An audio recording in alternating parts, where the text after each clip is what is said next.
The air reeked of promethium and despair. Acrid smoke burned through the lungs of those unfortunate enough to call the underhive of Necromunda home.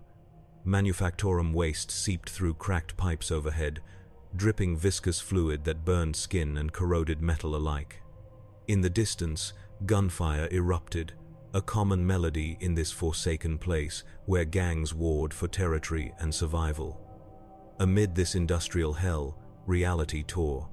A wound in the fabric of the materium split open, its edges crackling with otherworldly energy that defied the laws of nature. The air shimmered with heat as something was thrust through, a figure hurled from one realm to another. The rift snapped shut with a thunderous crack, leaving only a lone form sprawled on the filth-slick ground. The man lay motionless for several seconds, his white hair matted with grime, his red leather coat splayed around him like spilled blood. His eyes snapped open, revealing an unnatural clarity that cut through the murk of the underhive. With a groan, he pushed himself upright, one hand instinctively reaching for the massive sword strapped to his back. "Talk about a rough landing," Dante muttered, rising to his full height. He rolled his shoulders, cracked his neck, and surveyed the alien landscape of industrial decay. Not exactly five-star accommodations. He had survived worse. Far worse.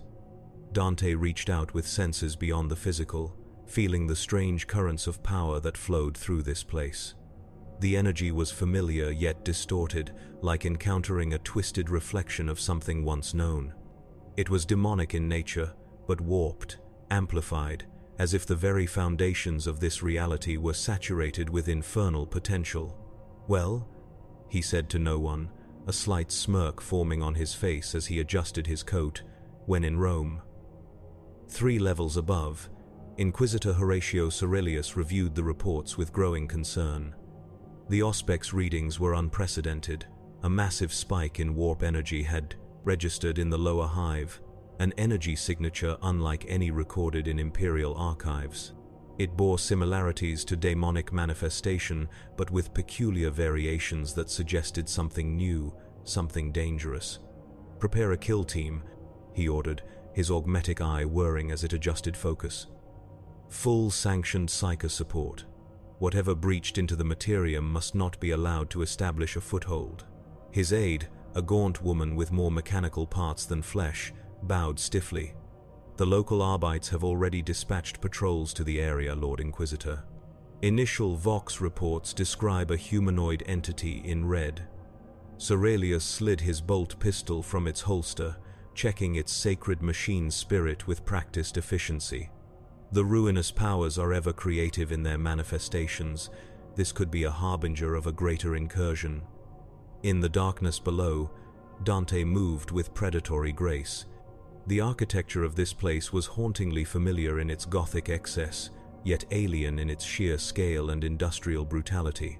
He had navigated demon-infested castles, hellish dimensions, and corrupted cities, but this place held a different kind of wrongness.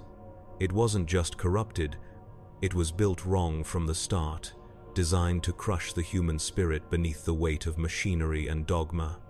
He paused at an intersection where human remains had been arranged in a crude circle. Candles made from human fat flickered around the perimeter, and strange symbols had been painted in blood on the metal walls. Dante recognized invocations to powers beyond mortal comprehension, calls to entities of chaos and destruction. "Amateur hour," he mused, kicking over one of the candles. "Whoever did this interior decorating needs a new hobby." The shadows behind him shifted. Dante did not turn, did not acknowledge the movement, but his muscles tensed imperceptibly. 3, 6, 9 figures emerging from hidden alcoves and maintenance ducts. They wore patchwork armor cobbled together from scavenged materials, their flesh marked with self-inflicted scars, forming crude approximations of the same symbols that adorned the walls. "The sacrifice," one of them hissed, voice distorted by ritual mutilation of the vocal cords. "The Lord of Change demands blood." Dante turned slowly, his expression one of theatrical boredom. "Sorry to disappoint, but I'm not on the menu, though I'm always up for a party." The cultists advanced, revealed now in the dim light of the remaining candles. Some clutched rusted blades, others held primitive firearms. All bore the marks of corruption, their bodies twisted by exposure to energies mankind was never meant to harness. Eyes that glowed with unnatural light fixed on Dante with religious fervor. "The breach brought you to us," the apparent leader said, a tall figure whose face was hidden behind a mask fashioned from human skin. "Your essence will feed the ascension." Dante's hands moved with blinding speed. Twin pistols, black and white, materialized in his grip, seemingly pulled from nowhere. Ebony, ivory. He addressed the weapons with casual familiarity. "Let's show these guys how we RSVP to unwanted invitations." The first shots echoed through the chamber with thunderous force. Bullets tore through the nearest cultists with impossible precision, each finding a vital organ or the center of a forehead. 3 bodies dropped before the others could react. When they did, it was with howls of rage rather than fear. They rushed him as one, a wave of corrupted flesh and rusted metal. Dante moved like water, flowing between their attacks with inhuman grace. He fired continuously, each shot finding its mark, yet some of the cultists shrugged off wounds that should have been fatal. Their flesh knitted together before his eyes, warp energy sustaining them beyond mortal limits. "Interesting trick," Dante acknowledged, holstering his pistols as the last bullets found their marks. The remaining cultists closed in, 5 of them now, their bodies pulsing with unnatural vitality. Rebellion, his massive sword, cleared its sheath with a sound like tearing reality. The blade caught the dim light, seeming to drink it in rather than reflect it. Dante's smile widened. "Let's try this instead." The first swing cleaved through 2 cultists at once, the blade passing through corrupted flesh and bone as if they were mist. The power behind the strike sent their remains flying against the far wall with enough force to dent the metal. The leader lunged with a ceremonial dagger, its edge glowing with sickly power. Dante sidestepped, bringing Rebellion down in an overhead strike that split the cultist from crown to groin in a single, fluid motion. The last 2 hesitated, witnessing power beyond their comprehension. It was all the opening Dante needed. He closed the distance between them in a blur of motion, Rebellion tracing a figure-8 pattern that separated limbs from torsos with surgical precision. As the echoes of combat faded, Dante flicked blood from his blade with practiced ease. "Not much of a welcome committee," he observed, scanning the chamber for additional threats. Finding none, he approached the ritual circle for closer inspection. The symbols were familiar variations on themes he had encountered before, calls to entities of destruction and change. But there was something different about them, something more potent. In this reality, these powers seemed closer to the surface, more readily accessible, more dangerous. A distant wail of sirens reached his ears, growing steadily closer. "Sounds like the local authorities," Dante mused. "Might be time for a change of scenery." He turned to leave, then paused, his supernatural senses detecting a new presence. Not like the cultists, something older, more refined in its corruption. The air temperature dropped sharply, frost forming on the metal surfaces around him. The candles still burning around the ritual circle flared suddenly, their flames turning an unnatural blue. "Now that feels more like home," Dante said, rotating slowly to face the new threat. The daemon materialized gradually, its form coalescing from the shadows themselves. It stood nearly 3 meters tall, its body a twisted amalgamation of avian and humanoid features. Feathers like blades of obsidian covered its form, and its head bore a beaked mask of impossible geometry. In one hand it carried a staff topped with a constantly shifting symbol that hurt the eyes to observe directly. "Interesting," it said, its voice resonating on multiple frequencies simultaneously. "You are not of this reality, yet you bear the taint of the warp. A curious anomaly." Dante raised an eyebrow. "I've been called worse." "And you are?" "I am Krajan, Herald of Secrets, Keeper of Forbidden Knowledge," the entity replied, circling Dante with predatory interest. "Your arrival was foreseen, though your nature remains unclear. I get that a lot, Dante said, keeping rebellion at the ready. Look, I'm all for chit-chat, but if you're planning to attack, can we skip to that part? I've got places to be, dimensions to return to. The Daemon's laughter was like glass breaking inside the mind. You misunderstand your position, anomaly. You have not merely crossed space but realities. The paths between are sealed to one such as you. You are trapped here, in this dying empire of mankind. Dante's expression hardened, though the confident smile never fully left his face. Wouldn't be the first time I've been told that. Rarely sticks. Krasin extended a talon-like hand. Serve me, and I shall unravel the secrets of your displacement. Resist, and join the endless ranks of souls lost to the warp. Yeah, service industry isn't really my thing, Dante replied, shifting his weight to a combat stance. I'm more of a freelancer. The Daemon's response was immediate and violent. It launched forward with impossible speed, its staff sweeping in an arc that left trails of warp fire in its wake. Dante met the attack with rebellion, the two weapons connecting with a force that shattered the remaining candles and sent a shockwave through the chamber. The strength behind the Daemon's blow was immense, driving Dante back several steps. He recovered instantly, countering with a series of strikes that would have dismembered any mortal opponent. Krasin parried each with fluid grace, its movements belying its massive form. You fight well for a half-breed, the Daemon observed, genuine curiosity in its inhuman voice. Your blood sings with power akin to our own, yet there is something different. What manner of creature are you? Dante answered with action rather than words. He feinted with rebellion, then drew ebony with his free hand, firing point-blank at the Daemon's masked face. The bullet struck true, but seemed to pass through the entity like smoke, leaving no mark.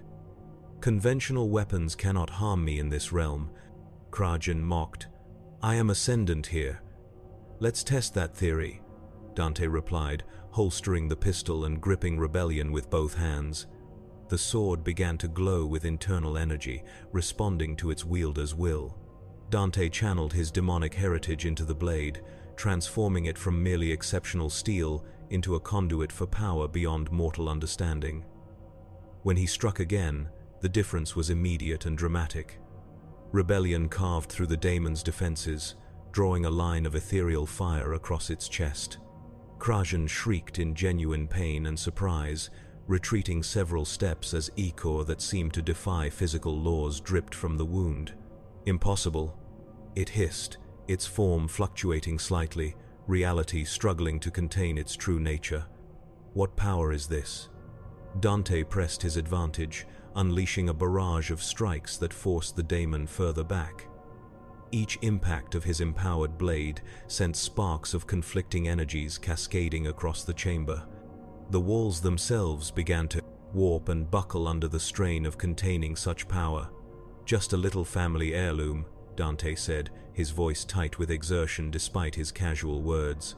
My father was big on passing down traditions. Krasin abandoned defense for offense, lashing out with sorcerous energies that manifested as chains of blue lightning. They wrapped around Dante's sword arm, searing through his coat and into the flesh beneath. The pain was intense, but Dante had endured worse, much worse. With a grunt of effort, he pulled against the magical bindings, his own demonic power flaring to counter the Daemon's sorcery. The conflicting energies created a cascading reaction. The ritual circle beneath their feet ignited with power never intended by its creators, feeding on the clash of otherworldly forces. The entire chamber began to shake violently, support structures groaning under impossible stresses. This vessel cannot contain our battle, Krasin warned, its confidence replaced by genuine concern. You will destroy this entire sector with your recklessness. Wouldn't be the first time I've brought the house down, Dante replied, though he too recognized the danger. The energies they were unleashing were highly unstable, especially in this strange reality where the barriers between dimensions seemed thinner. Above them, heavy footfalls announced the arrival of armored figures. Beams of light cut through the smoke and dust, illuminating the confrontation below. Voices barked orders in a harsh, unfamiliar language that nevertheless carried the unmistakable tone of military authority. "Looks like we've got company," Dante observed, not taking his eyes off the daemon. Kragen's form began to dissolve at the edges, pulling back into the warp. "We shall continue this dance another time, Anomaly. Your presence here has already set greater wheels in motion. The change you bring cannot be undone." Before Dante could respond, the daemon collapsed into itself, vanishing with a thunderclap of imploding air that staggered even him. The ritual circle flared one final time, then went dark, leaving only scorched metal where the intricate symbols had been. Dante turned toward the new arrivals, rebellion still humming with power in his grip. The smoke cleared enough to reveal figures in heavy carapace armor, their weapons trained on him with unwavering precision.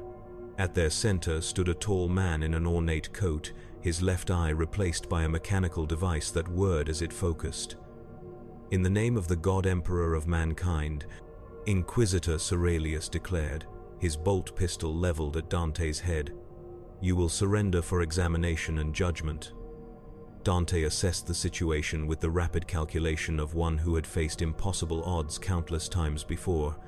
These were not demons, not in the traditional sense, though he sensed something off about them. They were human, mostly, and he had no quarrel with them. With a theatrical gesture, he sheathed rebellion on his back. "Sorry about the mess," he said, gesturing to the destruction around them. "Had a little disagreement with the previous tenant. Big guy, feathers, bad attitude." The Inquisitor's expression remained impassive. "You will come with us willingly or by force. The choice is yours, but be aware that resistance will be considered confirmation of heretical intent." Dante spread his hands in a gesture of mock surrender. "Well, when you put it like that, how can I refuse such a charming invitation?" Two Arbites moved forward with restraints, while others maintained their aim on the white-haired stranger. Ceralius watched with calculated intensity, his augmetic eye recording every detail of this anomaly for later analysis. The readings from his wrist auspex were confounding. The being before him registered as simultaneously human and something else, something that caused the device's machine spirit to offer contradictory classifications. As the first Arbite approached, Dante allowed himself to be secured, though his relaxed posture and amused expression made it clear this was his choice rather than their victory. The second Arbite moved to take his weapons, reaching first for rebellion. "I wouldn't do that if I were you," Dante advised casually. "She doesn't play well with strangers." The Arbite hesitated, looking to Ceralius for direction. The Inquisitor nodded curtly. "Take the weapons, all of them." As the Arbite's hand closed around Rebellion's hilt, a surge of energy coursed through the connection. The man screamed, his body convulsing as power beyond his comprehension flowed into him. He collapsed, smoke rising from his armored gauntlets. "Told you," Dante said with a shrug. Ceralius raised his hand, halting the other Arbites who had tensed to fire. "The weapons remain with him for now," he decided, his voice cold with calculation rather than mercy. "We will deal with them under more controlled conditions." Dante was led through the twisted corridors of the Underhive, flanked by grim-faced enforcers whose tension was palpable even through their armor. Above, the vaulted ceilings of the hive stretched beyond sight, lost in the perpetual smog. Below, the depths promised only greater darkness and corruption. "Not to be a backseat driver," Dante said conversationally as they marched, "but if you're looking for the express route out of this dump, I think you took a wrong turn 3 intersections back." Ceralius, walking several paces ahead, did not turn. "We are not leaving the Underhive. Not yet. There are questions that require answers, and you will provide them." "Sounds ominous," Dante replied, undaunted. "Let me guess, this isn't heading toward a surprise birthday party." The procession halted before a massive bulkhead door emblazoned with the symbol of the Inquisition. Servitors, more machine than human, worked the ancient mechanisms that sealed this sanctified space from the corruption beyond. As the doors ground open with the protest of metal that had endured centuries of service, Dante peered into the chamber beyond. It was a temporary outpost, clearly, but established with thorough efficiency. Cogitators hummed along one wall, tended by red-robed tech priests whose mechadendrites danced across interfaces with inhuman precision. Armed guards stood at intervals, their weapons never wavering from their positions of readiness. At the center, a chair of crude but effective design waited, equipped with restraints and surrounded by arcane devices whose purpose was clear even to one unfamiliar with their specific form. "Interrogation," Dante observed, his tone still light but with an edge of steel beneath. "And here I thought we were getting along so well." Cerelius finally turned to face him directly. "You were discovered at the site of a known warp incursion, engaged with a daemon entity, wielding weapons of unknown origin and power. Your very presence registers as a corruption in the fabric of the materium. What response did you expect, creature?" Dante met the Inquisitor's gaze unflinchingly. "In my experience, a thank you is customary when someone deals with your daemon problem, but I guess customer service standards vary by dimension." "Secure him," Cerelius ordered, gesturing toward the chair. As the Arbites moved to comply, the lights throughout the chamber flickered. The tech priests paused in their rituals, heads tilting in unified confusion. A low, rhythmic thumping began to resonate through the metal floor, growing steadily in intensity. "Your reinforcements?" Dante asked Cerelius, though he already suspected the answer. The Inquisitor's expression darkened. "Silence," he commanded, activating his Vox unit. "All units, report status." The only response was static, punctuated by what might have been screams in the distance. The thumping grew louder, now clearly recognizable as massive footsteps approaching with deliberate, inexorable purpose. Cerelius drew his bolt pistol once more. "Battle stations," he ordered. "Prepare for possible warp entity breach." Dante sighed dramatically. "You know, if you'd just asked nicely, I could have told you those cultists probably had friends. Big, angry friends who don't take kindly to party crashers." The bulkhead that had sealed behind them buckled inward with a screech of protesting metal. A second impact dented it further, the reinforced door beginning to fail under impossible strength. The third blow tore it from its moorings entirely, sending the massive barrier crashing into the chamber. Standing in the ruined entryway was a monster that dwarfed even the daemon Dante had faced earlier. Its form was vaguely humanoid but grotesquely distorted, muscle and sinew bulging beyond anatomical possibility. Its skin was the color of bruised flesh, covered in Baroque symbols that writhed across the surface as if alive. A head that was more bestial than human surveyed the chamber with eyes that burned with malevolent intelligence. "Bloodthirster," one of the tech priests whispered, the word laden with fear even through his Vox-modulated voice. "Greater Daemon of Khorne," Cerelius confirmed grimly. "All personnel, enact Banishment Protocol Epsilon. Purge the cogitators and prepare the sanctified charges." Dante assessed the newcomer with professional interest. "Let me guess," he said to no one in particular. "Anger management issues, probably compensating for something with that size. Definitely not here for peaceful negotiations." The daemon's roar shook the very foundations of the chamber, dust and debris raining from the ceiling as ancient support struts protested the sonic assault. With a speed belying its massive bulk, it charged into the chamber, a massive axe materializing in its grip from streams of blood that flowed from its own flesh.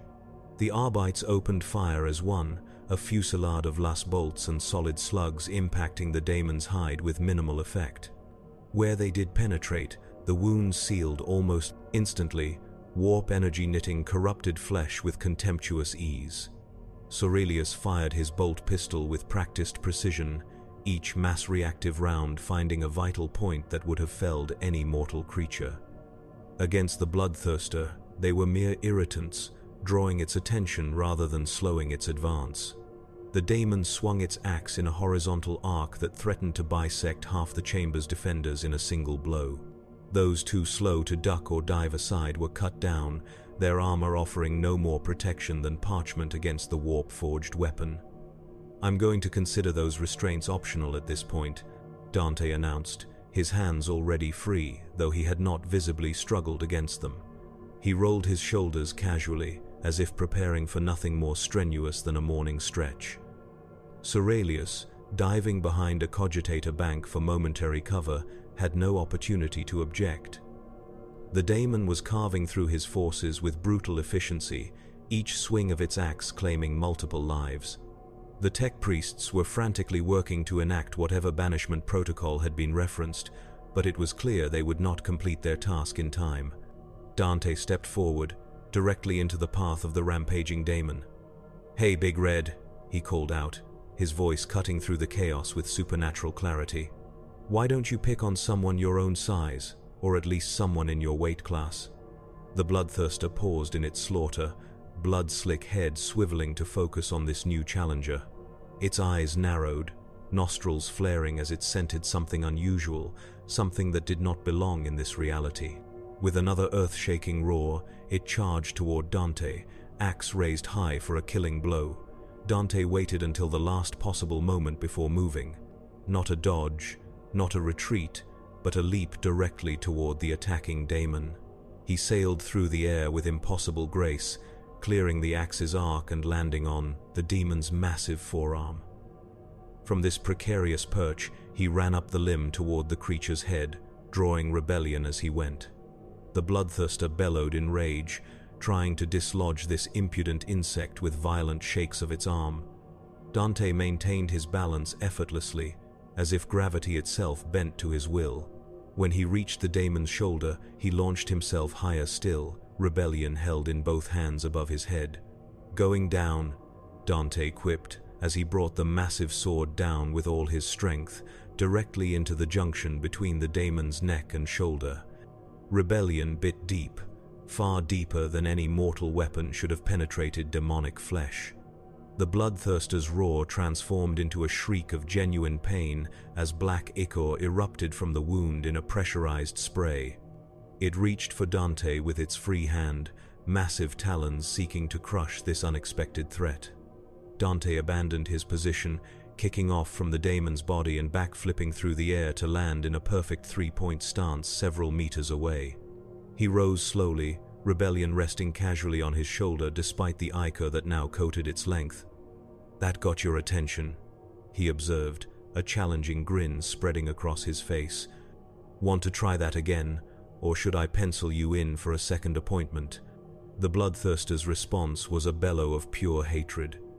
It charged again, but with more caution this time, its axe held defensively across its body. This was no mindless berserker, despite its allegiance to the blood god. It recognized a genuine threat when it encountered one. Ceralius watched from cover, his augmetic eye recording everything while his human one struggled to process what he was seeing. The stranger moved like no human he had ever witnessed, with a speed and grace that bordered on the impossible. More concerning still was the effect his weapon had on the Daemon. Wounds inflicted by mortal weapons, even those blessed by the ecclesiarchy, typically closed rapidly on creatures of such power. The gash left by the red-coated figure's sword continued to bleed freely, showing no signs of supernatural healing. "Throne of Terror," the Inquisitor whispered, "what manner of being are you?" Dante and the bloodthirster circled each other in the center of the chamber, other combatants forgotten in this clash of otherworldly powers. The Daemon probed with quick strikes of its axe, testing Dante's defenses rather than committing to all-out attack. Dante parried each blow with precision, the impact of the massive weapon against his sword sending shockwaves through the chamber that cracked cogitator screens and knocked the unwary from their feet. "Is this really the best you can do?" Dante taunted, his breathing still even, his movements fluid and unhampered. "I've fought garden gnomes with more punch." The Daemon responded with a complex series of attacks, its axe a blur of motion as it sought to overwhelm its opponent through sheer speed and ferocity. Dante matched it move for move, rebellion singing through the air as it intercepted each strike. Sparks cascaded around them with each impact, the conflicting energies of their weapons creating miniature lightning storms in the enclosed space. For nearly a minute they fought this way, neither gaining a decisive advantage. Then, sensing a momentary opening, Dante went on the offensive. He ducked under a horizontal swing and surged forward, rebellion tracing a silver arc that opened a second wound across the Daemon's torso. Before it could counter, Dante was inside its guard, his free hand driving upward in a palm strike that connected with the creature's jaw with enough force to snap its head back. Staggered, the bloodthirster took 2 steps backward, its hooved feet crushing debris and fallen bodies alike. It shook its massive head, disoriented not just by the force of the blow but by the nature of the energy behind it. This was no mortal it faced, nor a servant of the rival chaos gods. This was something new, something that did not belong in the careful balance of power that defined this reality.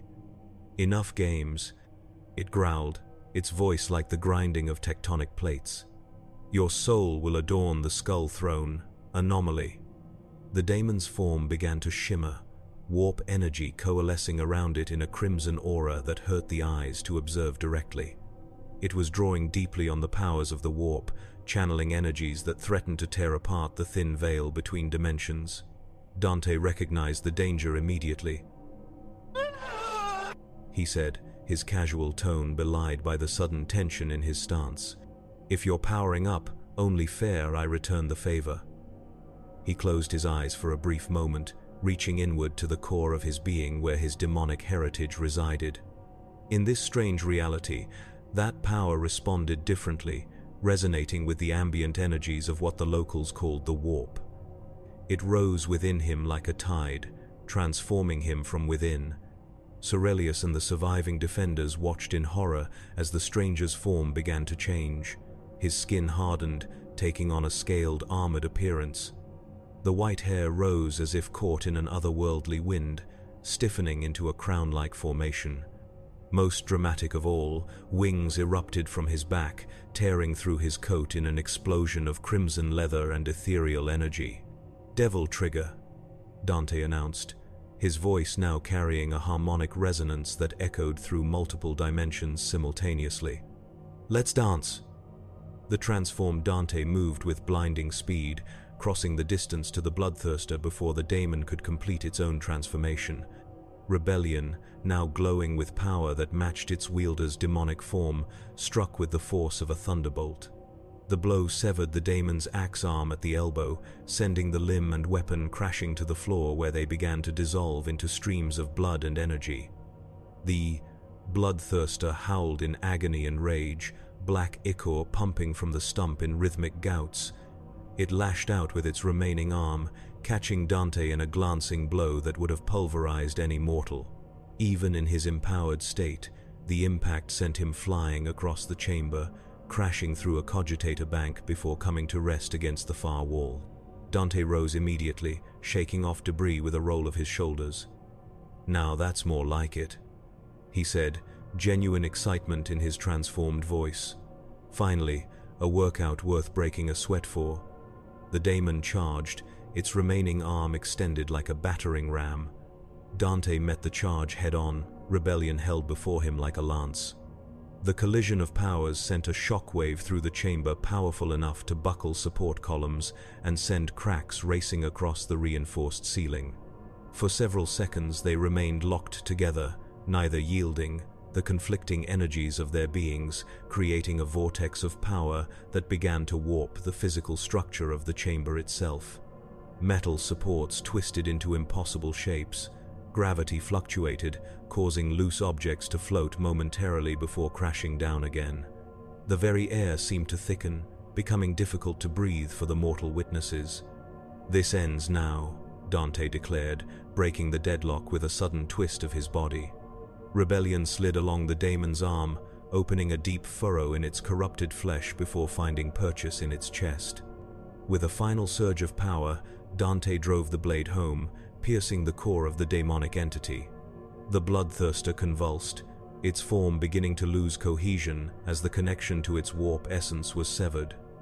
It made one last attempt to strike, its massive jaws snapping at Dante's head.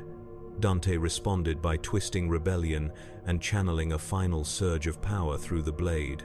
The daemon exploded in a cataclysm of warp energy, its physical form unable to contain the conflicting powers that raged within it. The blast threw everyone in the chamber off their feet, extinguished all illumination, and sent structural alarms blaring throughout the sector. As emergency lumens sputtered to life, casting weak, intermittent light across the devastation, Aurelius struggled to his feet. His uniform was torn and bloodied, his augmetic eye damaged but still functional. He surveyed the chamber, noting the massive structural damage and the scattered remains of his team. Of the daemon, there was no sign beyond a large scorched area at the center of the room. Standing at the epicenter of the destruction was Dante, his form having reverted to its human appearance. His coat was in tatters, his white hair singed at the edges, but he stood straight and undefeated, rebellion resting point down before him like the sword of some ancient knight. "Well," Dante said, breaking the stunned silence. "That was bracing." Aurelius approached cautiously, his bolt pistol held at his side rather than aimed. "What are you?" he asked, his voice hoarse from the acrid smoke that filled the chamber. Dante considered the question, then shrugged. "Just a guy who kills demons for a living, though I usually get paid for it. Speaking of which, what's the going rate for bloodthirster removal in these parts?" The Inquisitor's expression remained stern, but something had changed in his assessment of the stranger. "You destroyed a greater daemon of Khorne with minimal support. Such a feat is beyond the capabilities of most Astartes' battle brothers, let alone a single human." "Who said I was human?" Dante replied with a wink.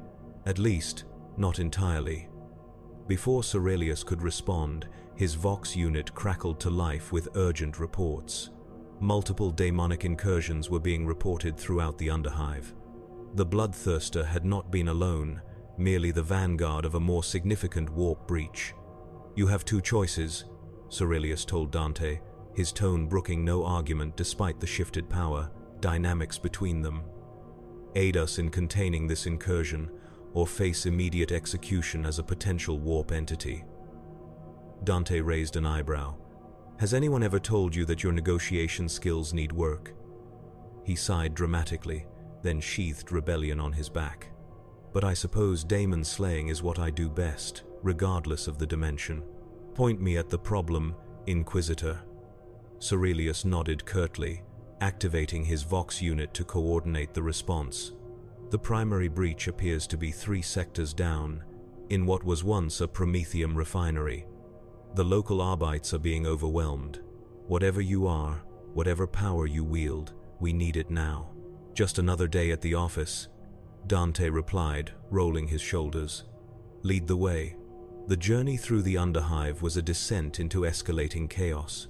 Emergency klaxons wailed throughout the metal corridors, their urgent cries punctuated by distant gunfire and screams. Evacuating civilians pushed past them in panic, their faces masks of terror. Many bore wounds, physical or psychological, that spoke of horrors recently witnessed. Dante moved with confident strides alongside Aurelius, who had assembled what remained of his forces into a makeshift strike team. The Inquisitor maintained a rigid facade, but Dante detected the subtle signs of strain. The man was facing an incursion beyond his resources, yet duty compelled him forward regardless of personal cost. "So," Dante began conversationally as they navigated a particularly narrow passageway, "these demons, they show up often around here?" Aurelius's jaw tightened. "Daemonic incursions of this magnitude are rare, even in the Underhive. Something has weakened the veil between Realium and Immaterium. Something like you, perhaps." "Me?" Dante placed a hand over his heart in mock offense. "I'm usually closing hellgates, not opening them. Though I'll admit, interdimensional travel isn't exactly my specialty." Their exchange was cut short as they emerged onto a broad thoroughfare that offered a direct view of their destination. The Prometheum refinery loomed ahead, a massive industrial complex of towering columns and tangled pipework. Once a critical infrastructure node, Now it stood as a gateway to hell itself. The air around the facility shimmered with unnatural heat, creating a mirage-like distortion that bent light and warped perception. Streams of energy coalesced and dispersed in patterns that defied physical laws. At the center of the complex, a pillar of crimson light erupted skyward, punching through multiple levels of the hive's superstructure toward the distant, unseen sky. That, Dante observed, is definitely not standard industrial operation. Scattered across the approaches to the refinery were the remains of the initial response force. Arbeit's vehicles lay shattered and burning, their armored hulls torn open like paper. Bodies in carapace armor were strewn about, many dismembered or displaying wounds that defied conventional weaponry. Aurelius surveyed the carnage with grim determination. The refinery connects to the primary Prometheum distribution network for this entire hive spire. If the Daemons gain control of it... Boom, Dante finished for him. I get the picture. Big explosion, lots of casualties, probably a few orphans. Standard Tuesday for you folks, I'm guessing. The Inquisitor shot him a cold glare. This is not a matter for levity, creature. Billions of souls depend on our success. Dante's expression sobered slightly. Trust me, Inquisitor. I know exactly how high the stakes are. I just find it easier to work with a smile than a grimace. They advanced cautiously toward the refinery perimeter, using the scattered wreckage as cover. Aurelius's remaining troops, a mix of Arbates and his own inquisitorial stormtroopers, moved with disciplined precision despite their depleted numbers. As they approached, they encountered the first wave of resistance. They were human once, or something close to it. Now they were vessels for warp corruption, their flesh twisted into new and horrific forms. Some bore additional limbs that ended in bony blades or pincerous claws. Others had skin that rippled with unnatural musculature or was stretched tight over grotesquely enlarged skulls. All moved with the jerky, uncoordinated motion of puppets controlled by entities with no understanding of human anatomy. Possessed. Aurelius spat the word like a curse. The cultists have given themselves to the warp. Bad career move, Dante commented, drawing ebony and ivory.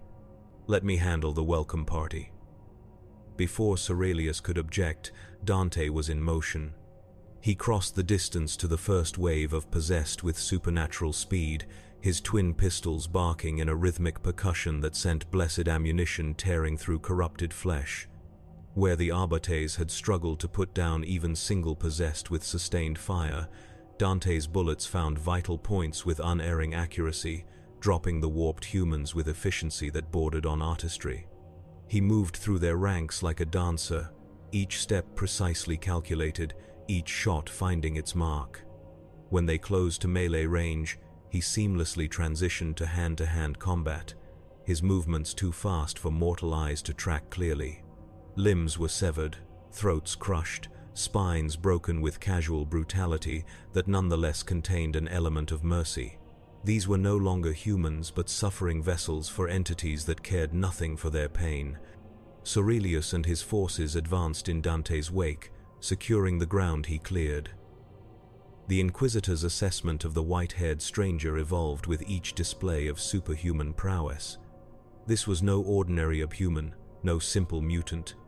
The power he wielded was comparable to that of the Adeptus Astartes, perhaps even greater in some respects. As they reached the main entrance to the refinery complex, a new threat emerged. The massive adamantium doors, designed to contain catastrophic industrial accidents, bulged outward as if under immense pressure. Metal groaned and rivets popped like gunshots as something massive pushed from within. Back, Dante warned, sensing the scale of the approaching threat. This one's mine. The doors exploded outward, reduced to shrapnel by the force behind them. Through the smoking breach emerged a demon of such monstrous proportions that it dwarfed even the bloodthirster Dante had fought earlier. Its form was a grotesque amalgamation of machinery and flesh, as if the industrial equipment of the refinery had been absorbed into daemonic matter. Pistons pumped like muscles between plates of living metal. Furnace fires burned in eye sockets that held malevolent intelligence. Great unclean one, one of the stormtroopers whispered, the horror in his voice palpable even through his Vox unit. Incorrect classification, Sorelius corrected sharply. This is something else. A hybrid manifestation drawing on multiple chaos powers. Dante assessed the monstrosity with professional interest. Big, ugly, probably has anger issues and a god complex. Details change, but demons are demons in any reality. The daemon fixed its furnace gaze on Dante, recognition flickering in those burning depths. The anomaly, it rumbled. Its voice the sound of metal being torn and industrial machinery grinding to catastrophic failure. The Breachwalker. The Harbinger. I've been called worse, Dante replied, drawing rebellion. Though I prefer Dante, or the guy who's about to send you back to whatever hell you crawled out of. The daemon's laughter was the sound of exploding boilers and shattering glass. You understand nothing, Breachwalker. Your arrival was the key that unlocked the door. Your blood calls to blood across realities. Dante's expression hardened, the casual humor fading. If you're saying I'm responsible for this party, I think you've got the wrong guy. I'm just a tourist passing through. The blood of Sparda flows in your veins, the daemon continued, stretching to its full height, which nearly reached the vaulted ceiling 30 meters above. The blood of a traitor to his kind, who sealed away what was rightfully ours. Now you have come to us, when the stars align and the veil thins. Your presence is the catalyst. The name struck Dante like a physical blow. His father was unknown in this reality, yet this creature spoke the name with ancient hatred. How do you know that name? He demanded, all pretense of nonchalance gone. The daemon's body shuddered, plates of metal grinding against each other as it prepared to attack. The dark gods know all bloodlines, across all realities. The sons of traitors are especially sweet sacrifices. With that, it charged, moving with impossible speed for something of its size. Massive fists, each larger than a man, descended toward Dante with force enough to shatter reinforced ferrocrete. Dante met the charge with his own supernatural speed, rebellion flashing in the industrial lighting as he evaded the first blow and countered with a strike to the daemon's forearm. The blade bit deep, drawing a spray of ichor that sizzled and burned where it touched the floor. The daemon bellowed in pain and rage, its counterattack a wild sweep that forced Dante to leap high into the air to avoid being crushed. He used the momentum to his advantage, landing on the creature's massive shoulder and driving rebellion down into the junction where flesh met metal. If you know my father's name, Dante growled as he twisted the blade, then you know what I can do to your kind. The daemon thrashed violently, nearly dislodging him. One massive hand reached up, trying to pluck him from his perch. Dante abandoned his position, kicking off and executing a perfect backflip that carried him to a catwalk 20 meters away. The metal platform groaned under the sudden impact but held. From this elevated position, Dante drew ebony and ivory, unleashing a barrage of fire aimed at the daemon's eyes. The bullets found their mark with supernatural accuracy, exploding within those furnace pits and temporarily blinding the monstrous entity. Blinded and enraged, the daemon lashed out indiscriminately, smashing support columns and processing equipment with equal abandon. Alarms blared as pressure gauges spiked into critical ranges. Warning klaxons announced containment failures throughout the facility. It's going to bring down the entire complex, Sorelius shouted over the cacophony of destruction. The Prometheum reserves will detonate. Dante assessed the situation with lightning speed. The daemon was too large, too powerful to be defeated quickly through conventional means, even with his abilities, and time was clearly running out. Keep your men back, he called down to Sorelius. I'm going to try something dramatic. Without waiting for a response, Dante leapt from the catwalk, his form blurring as he activated his devil trigger once more. The transformation was even more pronounced this time, his demonic heritage resonating with the warp energies that saturated this reality. Wings of crimson energy unfurled from his back, and his entire body took on the aspect of ancient, terrible power that echoed his father's legacy. He descended upon the daemon like a vengeful angel, rebellion leaving trails of energy in its wake as he struck with the full force of his empowered state.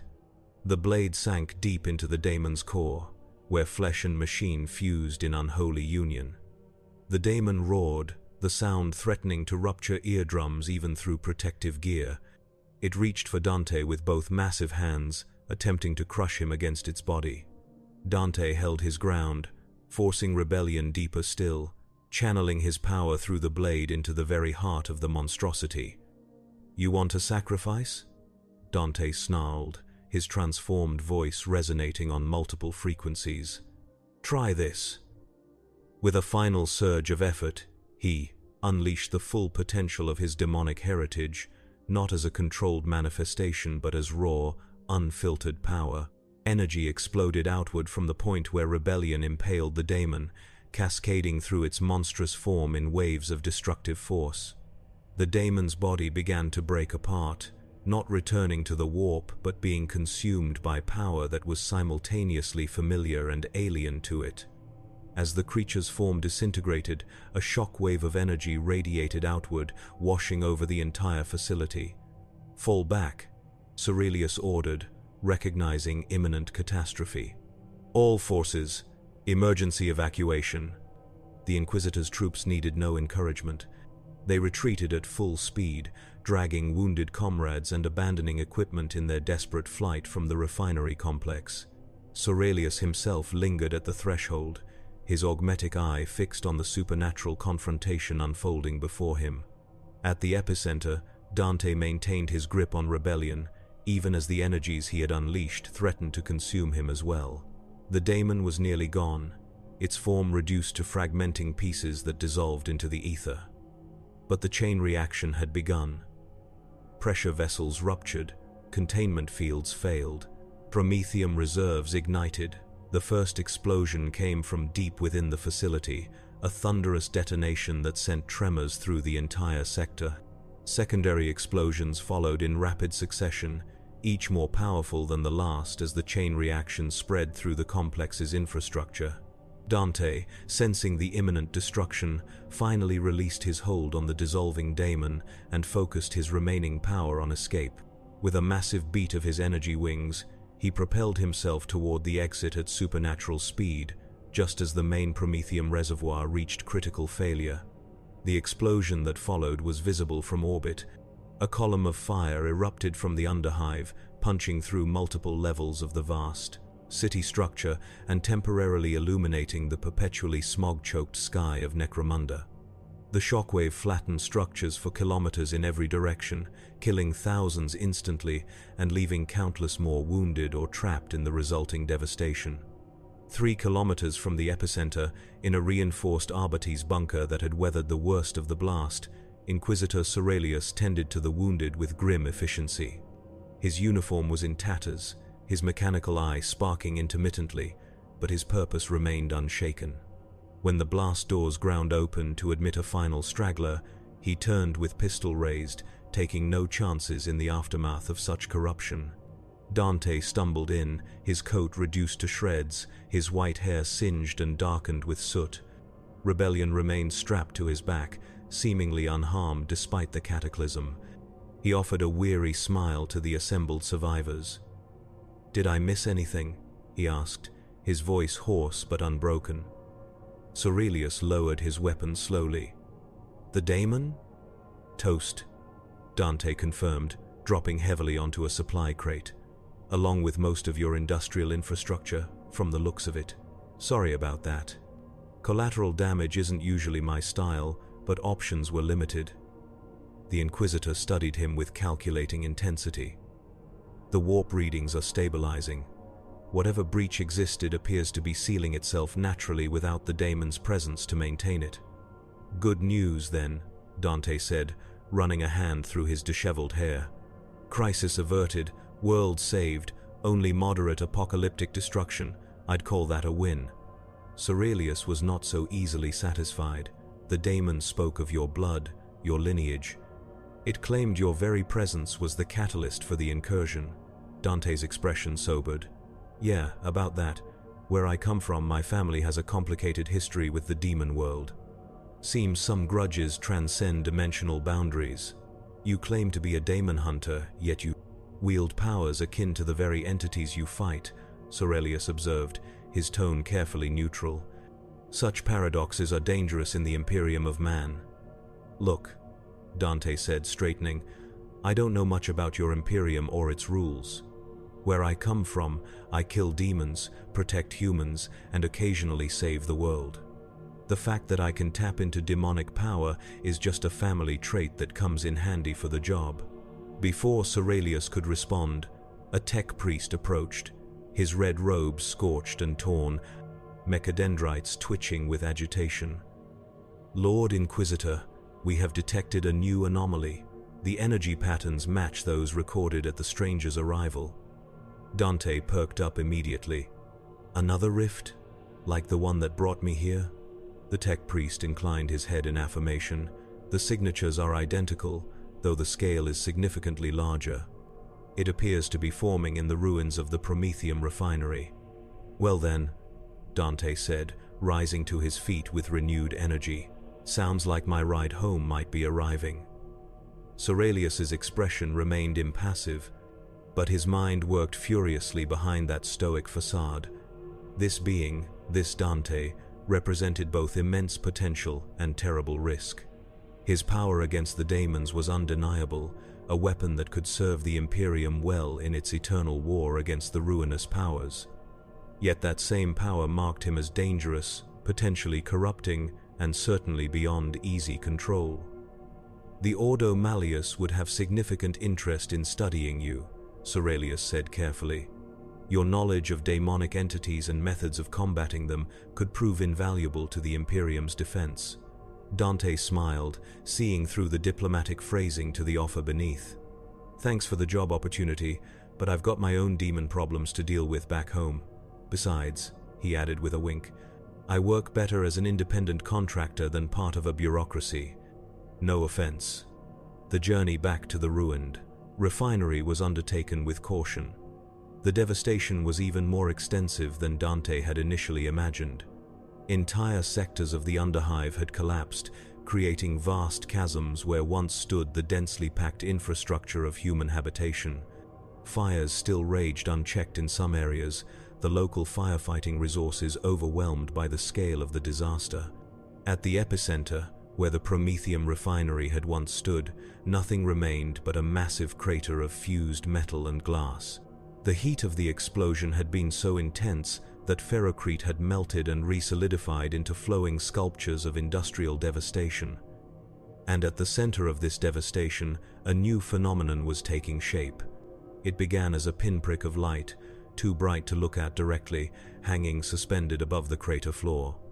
As they watched from a safe distance, the light expanded, forming a perfect circle that revealed glimpses of another reality beyond. The edges of this portal wavered and rippled like the surface of disturbed water, expanding and contracting in rhythmic pulses. The warp breach is stabilizing, the tech priest observed, his augmetic eyes whirring as they adjusted to the intense light. But the pattern is unlike any recorded warp phenomenon. It appears to be a controlled, directed aperture rather than a chaotic incursion. Dante nodded, recognition in his eyes. That's definitely my ticket home. Looks like someone on my side figured out how to punch a hole between dimensions after all. Sorelius regarded the portal with equal parts fascination and suspicion. If this truly leads to another reality rather than the warp itself, it represents a phenomenon unknown to Imperial science. Trust me, Dante said, you don't want to start regular interdimensional tourism. Every reality has its own brand of trouble, and mixing them together just multiplies the headaches. As he spoke, the portal pulsed more intensely, expanding to nearly 10 meters in diameter. Through its shimmering surface, indistinct figures could be seen moving on the other side, their forms distorted by the dimensional barrier. Time for me to go, Dante announced, adjusting what remained of his coat. It's been educational. Sorelius extended his hand, a gesture that seemed to surprise even him. The Imperium owes you a debt, Dante, whatever you are. You fought alongside us when you could have added to our troubles. Dante accepted the handshake with a firm grip. Next time you have a demon problem, try looking for the solution closer to home. Sometimes the best weapon against darkness is someone who understands it from the inside. He turned toward the portal, Rebellion secure on his back, the twin pistols, ebony and ivory, holstered at his sides. With each step toward the dimensional gateway, his form seemed to grow more distinct, more real, as if he were returning to his proper place in the multiverse. At the very edge of the portal, he paused and looked back one final time at Ceralius and the assembled Imperial forces. With a theatrical bow and a flash of his trademark smirk, he offered a final quip. "If any of your Chaos Gods come knocking on my door, tell them to bring better party games next time." With that, he stepped through, his form dissolving into the blinding light. For a brief moment, the portal flared with impossible brightness, forcing all observers to shield their eyes. When they looked again, the gateway was shrinking rapidly, collapsing in on itself until it vanished with a sound like distant thunder. Inquisitor Ceralius stood in silence for several minutes, his augmetic eye recording every detail for later analysis and reports that would be sealed at the highest levels of Imperial authority. Finally, he turned to his remaining forces. "Purge the area," he ordered. "Full containment protocols. No mention of the stranger is to be made outside this unit, upon pain of execution." As his troops moved to comply, Ceralius cast one final glance at the empty space where the portal had been. In a galaxy beset by unrelenting darkness, where humanity clung to existence through dogma and sacrifice, he had glimpsed something both troubling and oddly hopeful. A being of dual nature, neither fully human nor completely daemon, yet choosing to fight against the darkness rather than succumb to it. Such paradoxes had no place in the rigid doctrine of the Imperium, yet the memory would remain with him, a private heresy carried in the heart of a faithful servant of the God Emperor. In the smoking ruins of Necromunda's underhive, life would eventually return. The hive city had endured worse catastrophes in its long, grim history. New structures would rise from the devastation, new souls would toil and suffer in the shadow of imperial industry. Few would remember the true nature of the destruction, and fewer still would know of the white-haired stranger who had briefly walked among them. But in the shadows between realities, in the infinite spaces that separated dimensions, something had changed. A connection had been forged, a pathway mapped, and in the ever-shifting currents of the warp, where time and space held no fixed meaning, the echoes of Dante's presence would remain, a ripple in the cosmic ocean that might yet return as a wave. On the other side of reality, in a world where demons wore different faces but harbored the same malevolence, Dante stepped from the portal into familiar surroundings. The Gothic architecture of his shop, Devil May Cry, welcomed him home with dusty comfort. Trophies of past hunts adorned the walls, testament to a lifetime spent battling the infernal. He shrugged off the remains of his coat, tossing it onto his desk before dropping into his chair and propping his boots up. A pizza box lay nearby, the contents long cold but still edible by his undemanding standards. "Hell of a trip," he murmured to himself, retrieving a slice. Even has the actual hell beat for Gothic aesthetics. As he chewed thoughtfully, his gaze drifted to Rebellion, propped against the wall where he had placed it. The blade seemed different somehow, as if it had absorbed something of the reality it had briefly visited. A faint energy clung to its edge, reminiscent of the warp powers it had tasted. Dante's expression grew serious for a moment, contemplating the implications. Then, true to form, the gravity passed, replaced by his customary smirk. "Next time," he declared to his empty shop, "I'm charging overtime for interdimensional demon slaying." Outside, thunder rolled across the night sky, as if in answer. The storm was coming, as it always did. But for now, the hunter rested, content in the knowledge that darkness had been pushed back once more, in this world and another. The battle eternal continued, across realities without end.